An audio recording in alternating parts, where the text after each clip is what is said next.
Deradikalisasi ini lebih kepada. Jadi akhirnya kita mau menggaungkan atau menginisiasi suatu program itu. Karena persoalannya kan ideologis kan. Yeah. Apapun ideologis, kemiskinan atau apa itu hanya.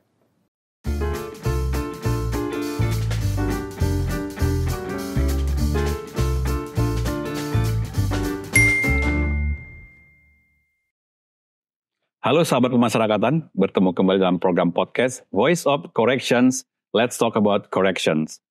Dalam program podcast kali ini, kita akan berdiskusi membahas terkait pelibatan kelompok masyarakat peduli pemasyarakatan atau POKMAS LIPAS dalam program disengagement bagi mantan narapidana terorisme. Telah hadir bersama saya saat ini 3 narasumber yang tentunya sangat kompeten di bidangnya. Yang pertama, Mas Anis Hanim dari Manager Search for Common Ground atau Search. Selamat datang Mas Anis di podcast kami. Dengan senang hati. Terima kasih. Kemudian Bapak Muhammad Mustafa atau yang lebih dikenal dengan Sofa Ihsan. Ya. Terima kasih. Koordinator Lembaga Daulat Bangsa atau LDB yang dikenal dengan program apa Pak? Rumah Daulat Buku atau Rudalku.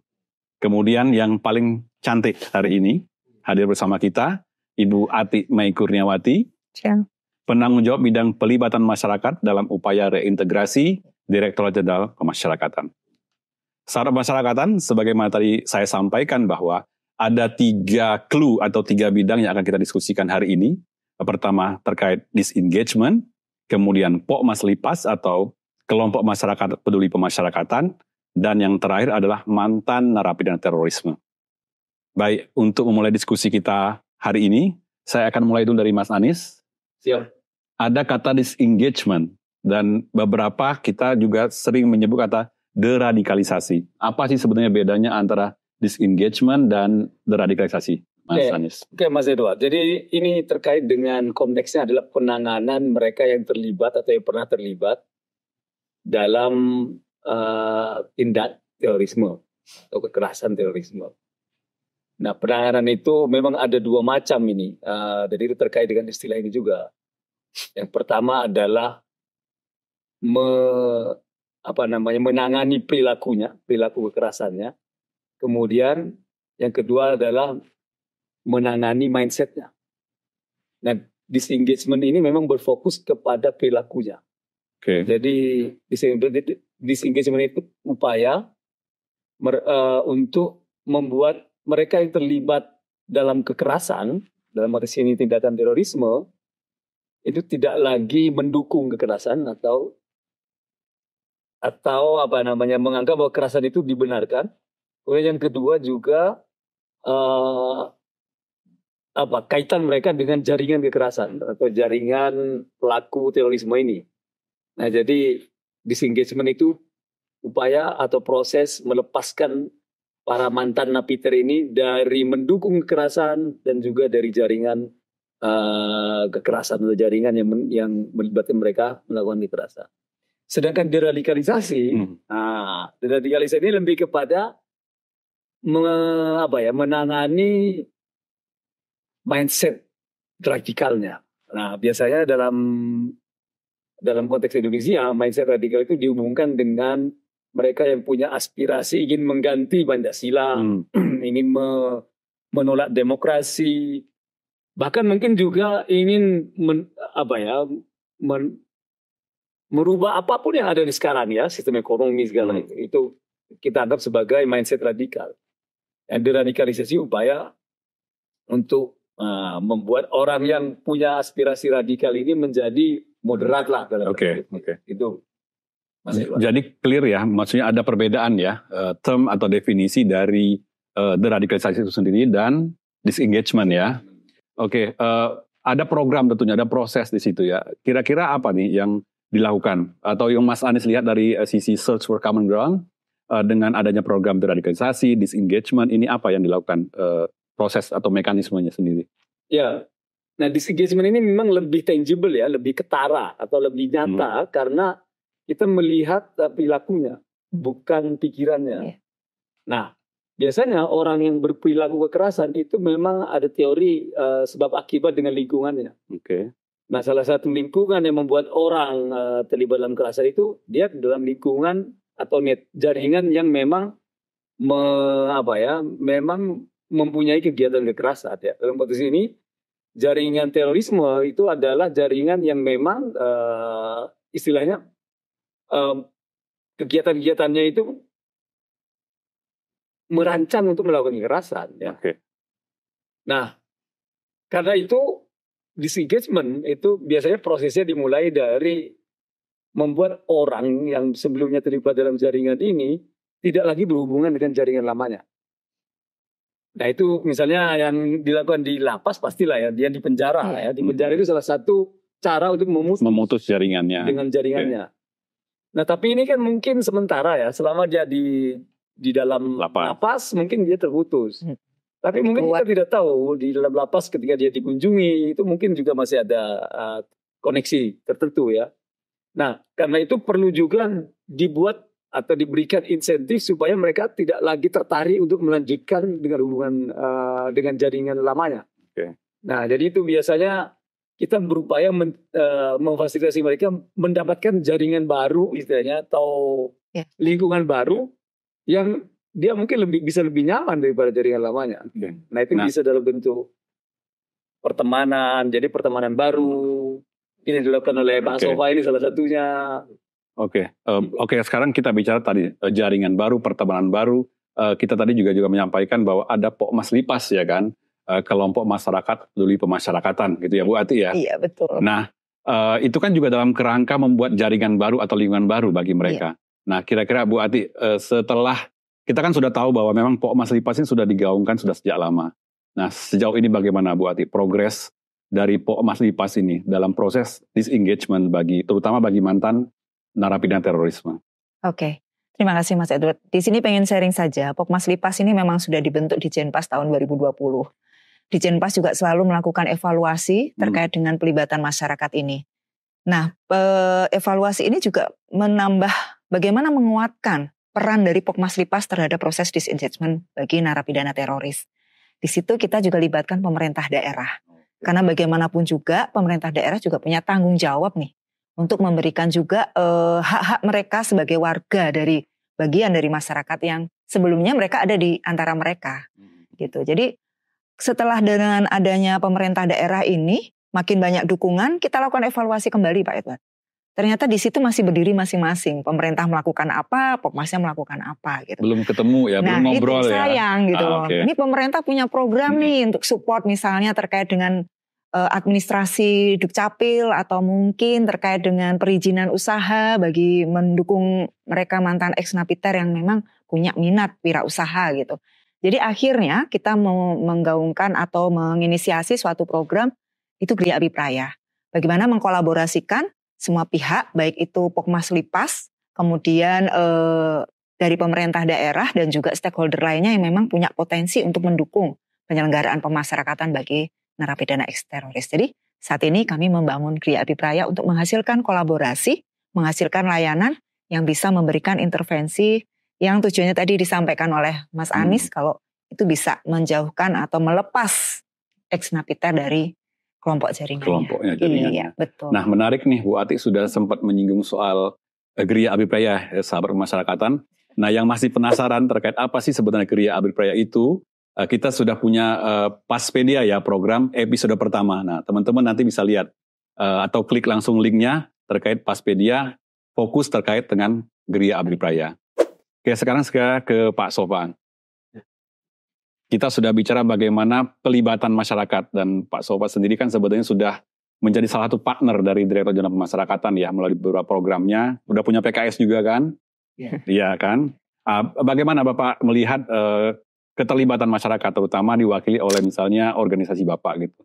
Terutama tentunya mantan narapidana terorisme ini. Sebenarnya ada apa sih? Apa yang dilakukan Pak Sofa nih dan rekan-rekan dalam program Rudalku gitu? Ya, terima kasih. Nah, sejauh ini yang saya melihat ya sebenarnya keterlibatan ONS ya, masyarakat sipil atau NGO itu sangat vital ya dalam konteks napiter ya. Kami untuk penanggulangan radikalisme dan terorisme. Ini juga dari teks-teks jurnal kita baca. Memang demikian, bagaimana peran civil society, peran masyarakat itu sendiri sangat signifikan dibanding peran aparat. Itu yang saya lihat dari konteks aras teori ya. Dan teori itu dibangun berdasarkan penelitian-penelitian seperti Ian Chambers dan beberapa yang lainnya, bahwa peran masyarakat sipil itu lebih nendang dibanding peran-peran yang aparat. Apalagi mereka kelompok ekstremis teroris yang mungkin masih agak merah, bahkan merah vitalis, atau mungkin juga yang hijau. Tapi itu yang ekstremis ya, yang sudah keluar dari, karena kami kebetulan pengalaman sipil ya di situ ya. Jadi peran OMS ini perlu perlu didukung, disupport, karena kami lahir itu dari keterpanggilan melihat fenomena kekerasan dan ekstremis serta dinamikanya, serta misteri-misterinya dan cerita-ceritanya yang demikian itu. Karena itu ya kami sendiri membangun seperti Rumah Jawa Kusa 2017, karena berangkat saya dari penelitian 2011 itu dan berkumpul dengan mereka, saya melihat ada realitas yang memang harus didekati secara civilized ya, dan melalui OMS itu. Yang perlu diperhatikan menurut saya ya, OMS ini perlu mempunyai spesialisasi, jadi tidak tumpang tindih, overlap gitu. Misalnya spesialisasinya apa? Spesialisasinya pemberdayaan, disposismen, spesialisasinya deradikalisasi, ideologisasi, melalui apa? Memang dua mazhab ini ya. Ya, OMS yang memang nggak percaya pada deideologisasi. Ada yang mencibir gitu ya. Ada yang percaya deideologisasi itu niscaya. Dari penelitian jurnal saya baca juga demikian, dan juga dari pengakuan ex-Napiter sendiri yang saat ini sedang S3. Bahkan dia mau ngambil disertasi tentang deideologisasi. Karena dia merasa dia menjadi sadar karena deideologisasi, dan itu melalui literasi baginya ya. Jadi menurut saya peran OMS ini memang perlu diperkuat, karena kita memahami bahwa untuk menanggulangi radikalisme, ekstremisme yang berkekerasan, bahkan maupun yang tidak berkekerasan ya, itu adalah melalui pendekatan serempak semesta, pendidikan semesta masuk. Ya, kalau kami masuk ke mereka itu kan sebagai teman, sebagai sahabat dan sebagainya, tidak curigai apakah saya ini punya misi apa. Saya bilang saya misi untuk, misalnya kami punya visi juga literasi. Saya punya visi untuk mengamalkan ajaran Quran. Iqra, membaca. Ini kan ayat pertama, membaca. Jadi ini kewajiban, bukan yang lainnya dulu. Bukan nikah dulu. Bukan kewajiban dulu. Membaca baca dulu ya. Ini saya coba kan. Dan yang penting adalah passion. Passion hero. Kalau saya melihat, ya mohon izin, mungkin mereka yang belum bisa continue atau continue itu ya, istiqomah itu mungkin passion dan girohnya yang ya begitulah ya. Saya lihat secara institusional mungkin pada pihak yang sifatnya ofisial ini ya, negara, nampak ada unsur seperti itu. Cerita itu cukup banyak juga dari Exalted sendiri cerita ke saya. Ketika mereka didatangi OMS siapapun lah ya, dan tanya saya cuman pengalaman sendiri ya, mereka bisa lebih terbuka cerita apa tanya adanya, bahkan kami nggak pernah tanya menginterogasi, dan dia gacor sendiri, nyolot sendiri.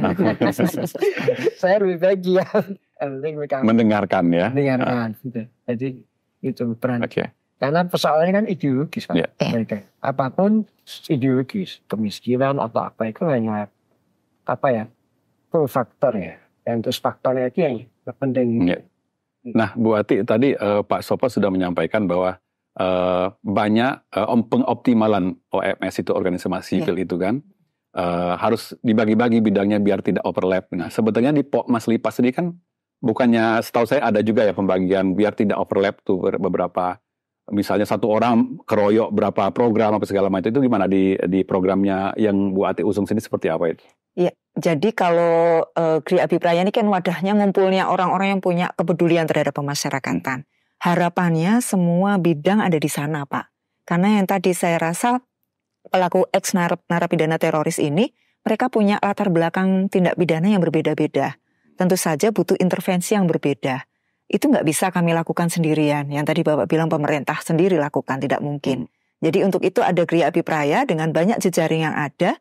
Kita itu menghasilkan ketika dari hasil assessment risiko, tingkat risiko dan kebutuhan dari narapidana ekster akan ketahuan nih, dia lebih cocok apa? Wirausaha kebutuhannya? Ataukah yang tadi mungkin dari ideologinya yang memang dari literasi. Nah ini sebenarnya yang perlu, begitu ada kebutuhan tertentu, maka Bapas atau Ditjenpas dalam hal ini harus mencoba menemukan jejaring yang tepat. Dan jejaring itu kami berharap tidak cukup satu, Pak. Cukup satu, literasi terus gitu. Tapi apa iya dengan literasi sudah selesai masalah hidupnya gitu. Banyak jadi, opsi ya, Bu. Nah betul Pak.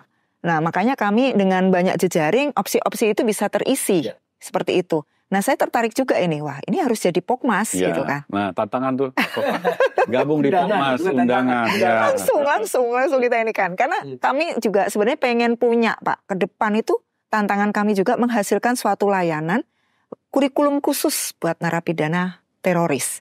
Bagaimana memberikan intervensi yang tepat, kemudian juga pelibatan pihak-pihak tertentu yang dalam proses pentahapannya itu. Jadi itu memang menjadi PR besar, karena begitu layanan itu muncul, saya berharap adalah ukuran keberhasilan, indikator dari keberhasilan yang disepakati. Sehingga kita bisa tahu, oh ya ini berhasil, ini tidak. Gitu. Tapi kalau itu bebas, kita malah nggak bisa ngukur, Bang. Ya. Antar Pokmas ini sendiri ngobrol ya, Bu Ati ya? Ini tadi kan bicara kesinambungan, sebagai Pak Sopat sampaikan tadi kan.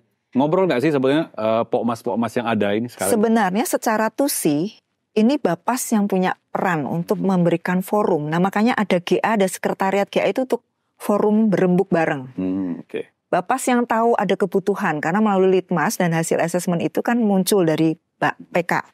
Bapas akan menyampaikan di forum ada kebutuhan seperti ini. Kira-kira jejaring mana yang sudah bergabung ini bisa memenuhi. Kalau belum ada, maka sesuai dengan tusi yang diemban oleh PK, dia harus mencari jejaring lagi yang bisa memenuhi itu. Sehingga harapannya banyak jejaring yang memang terlibat. Jadi dari forum itu nanti disampaikan ke pihak Pokmas, kalau disepakati akan muncul layanan, Pak. Nah, layanan inilah yang akan diberikan kepada klien. Dan harapan kami juga, kadangkala ini masyarakat ini stigma negatifnya juga masih tinggi ya Pak ya. Jadi kita juga membuka ruang. GA ini memang untuk memberikan layanan terhadap ex-napiter, tapi tidak sendirian. Kalau dia melakukan kegiatan, boleh masyarakat sekitar diajak. Sehingga kami berharap GA ini bermanfaat benar.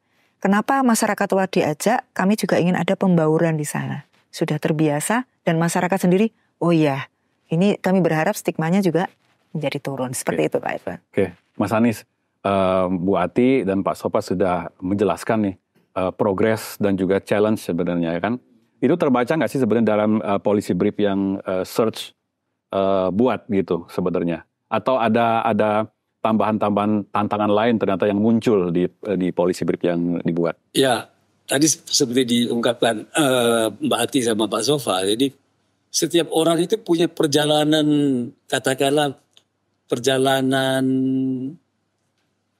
dalam tanda kutip pulih atau sembuh dari masalahnya itu berbeda-beda. Punya time frame-nya masing-masing. Punya time frame yang berbeda. Ada yang cepat, ada yang lama. Ada yang melalui proses.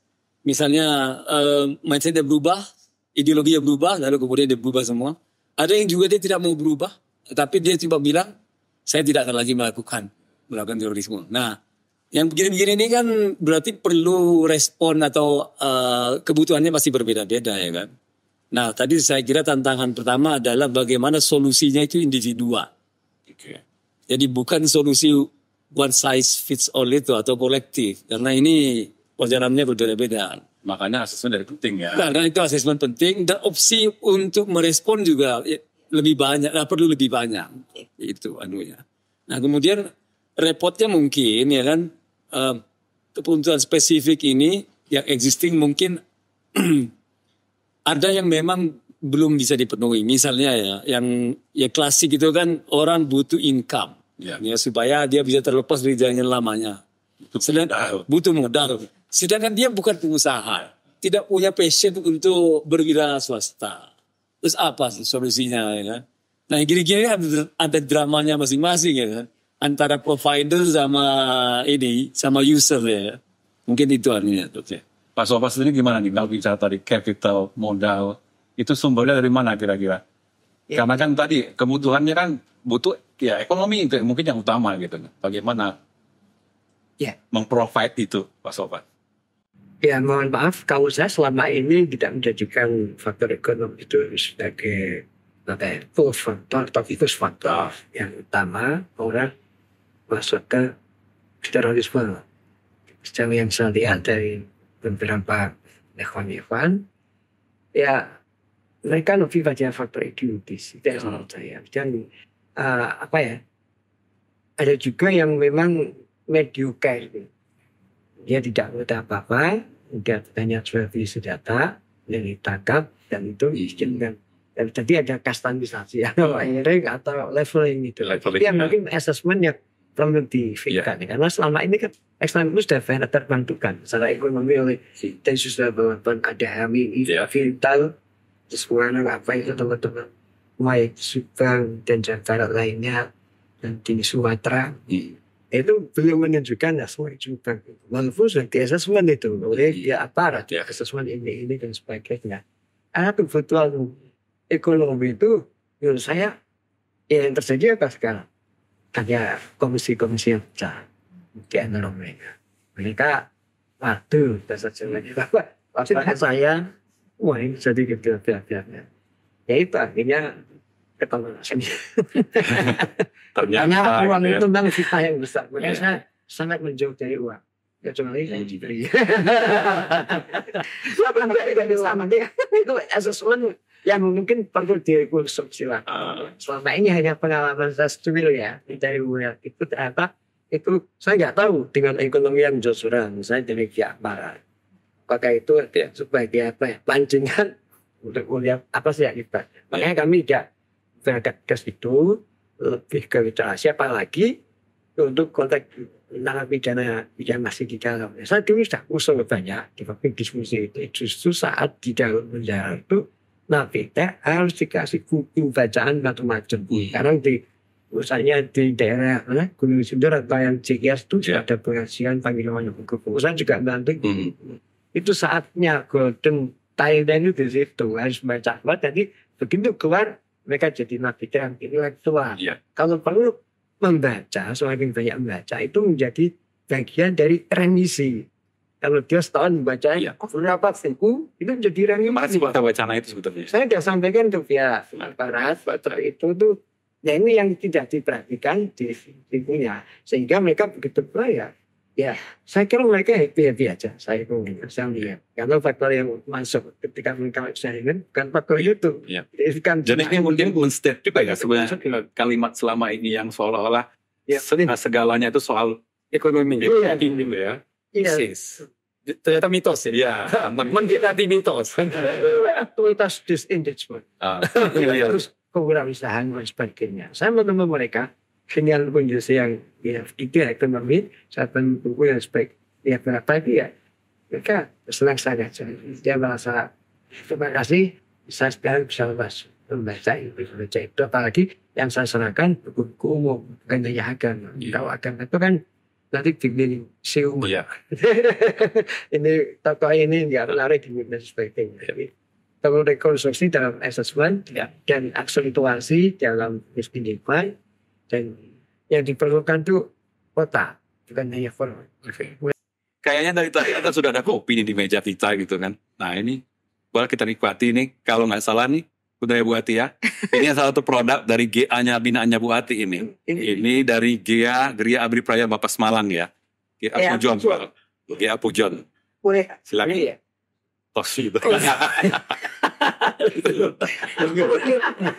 Enak.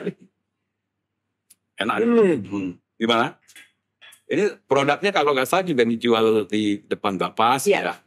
Sama beberapa tempat ya. Ini hasil pelatihan dari Komnas Lipas, salah satu Komnas Lipas. Kami juga waktu studi ketemu dengan coffee brewernya, dapat ada juga, ada insight tentang cara bikin kopi yang benar, yang enak, yang benar dan enak. Dan kopi yang murah, yang robusta bukan arabica kan murah. Iya. Kalau yang mahal enak biasa ya, murah enak itu butuh ini, butuh expert. Nah tadi kalau bicara disengagement, Mas Lipas, keterlibatan masyarakat juga, kan kalau bicara mantan narapidana terorisme itu kan ada dua sebetulnya mekanismenya buat dia. Ada yang bebas karena reintegrasi, PB misalnya, tapi ada juga kan yang bebas karena habis masa pidananya atau kita sebut bebas murni.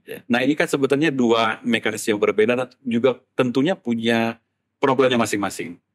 Nah pertanyaan saya sih nggak ke PB karena itu kan pasti ada Bapas, ya ada Sabu Pokmas, GA dan lain-lain. Nah Pak Sofwan nih, kalau yang bebas murni ini kan problem ya sebetulnya karena tidak dapat sentuhan dari Bapas langsung nih misalnya.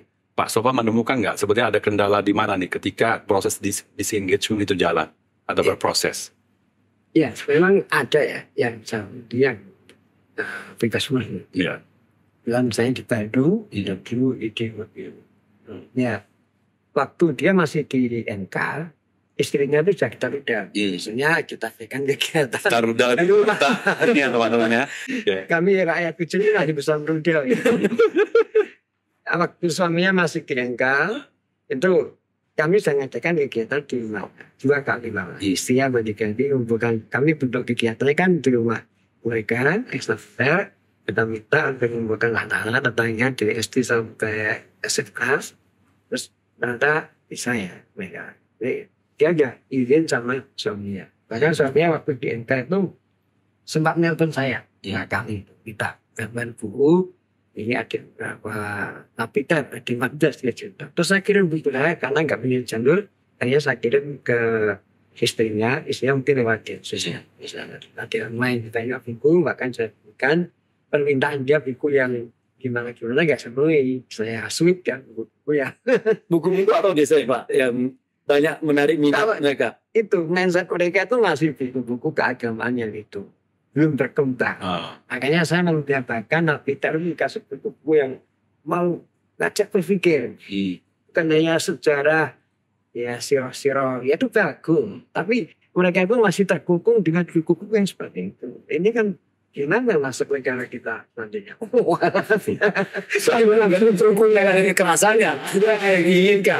Saya mindsetnya masih di situ. Makanya saya berikan buku, bahkan ada buku susu rudu akan disahkan. Yang mengajak berpikir bukan SOP panduan ini. Kalau itu mah ya enggak usah. Iya. Ya itu pernah dia ngontak saya 2 kali pakai HP. Saya kaget ini siapa yang tahu si videonya. Ya, terus saya kirim buku. Terus ada juga yang Basmudi itu yang di Lamongan. Itu setelah sebulan dia nelfon saya. Dia lihat saya, nama saya belum sadar. Tanda videonya dikasih nomor HP saya oleh yang di NK yang masih belum bebas. Dia bebas itu saya kirim buku juga. Malah dia bilang gini, saya kok gini Bang ya. Saya merasa selama ini nih bacaan saya itu kurang. Alhamdulillah saya seperti orgasme Pak. Kalau aja orang yang ngomong kayak bacaan saya tuh kok kurang, apalagi yang ngomong ex-napiter Bu. Selama ini saya kok bacaannya kurang, Masya Allah. Saya benar-benar gimana gitu Pak. Akhirnya saya siapkan buku, saya kirim ke Jawa Timur. Terus berapa lama 3 bulan, 4 bulan bukunya, saya datang ke sana juga saya belikan buku. Nah dia dari situ cerita macam-macam lah. Kalau saya sekarang memang tidak terlalu aksentuasi ke soal masa lalu. Saya bilang masa lalu sudah lah. Sekarang ke depan anak-anak. Jadi ada yang bebas murni seperti itu, tapi kebanyakan yang bebas bersyarat PB ya. Ya ada juga yang ya tantangannya di situ. Ada juga yang selama itu ya, pernah juga ditolak sih ya. Ya pernah ya, nggak bisa ngadakan kegiatan maksudnya di daerah saya Barat karena oleh pihak aparat dan juga Pak Dukuh RT-nya dan bapaknya menolak. Akhirnya saya hanya kirim rak buku sama buku, terus saya tatakan bukunya di rumahnya. Jadi baik. Ada juga yang seperti itu. Tapi banyak kan yang seperti itu. Ya. Jadi mungkin sebenarnya tidak ada terlalu perbedaan signifikan ya sebenarnya dalam proses disengagement untuk yang PB dan bebas murni ya sebetulnya, karena mungkin proses disengagement sudah dimulai juga di lapas ya, literasi membacanya, program pembinaan kita di lapas juga ya. Peran dari TK-nya sudah diambil. Iya, wali, iya, betul. Iya, jadi kalau yang bebas murni tanpa dampingan dia juga mungkin nggak ketahuan ya Pak ya. Ya yang bebas murni itu dulu waktu dia residivis tahun berapa? 2015-16 saya ke rumahnya ditentang. Berat, berdua. Diam aja, saya santai aja, terus keluar sana itu, terus begitu keduanya kasus lagi dia dimasukkan di NK, ya itu Pak Mimbar dia saya kenal sama keluarganya, istrinya, terus dia nelfon saya karena dia minta maaf, saya itu masih keras. Dia pernah tampil di YouTube Rudal TV Pak, terus langsung jelaskan. Oh, ada Rudal TV juga ya? Itu dia pernah. Oke. Sekarang kan ya, buat TV itu kan murah. Nggak perlu modal dan sharing. Bukan itu. Saya ada juga satu lagi pertanyaan sebenarnya yang juga mengelilingi kita semua sebenarnya hari ini. Misalnya ada Bu Ating di sini gitu kan.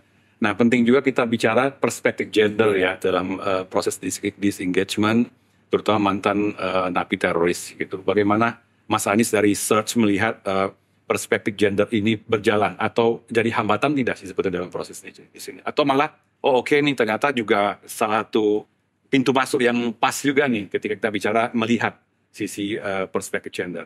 Ya ini sangat membantu perspektif gender ini. Pertama tadi saya kira dari cerita Mbak Ati sama Pak Sofa, elemen keluarga ini salah satu yang krusial.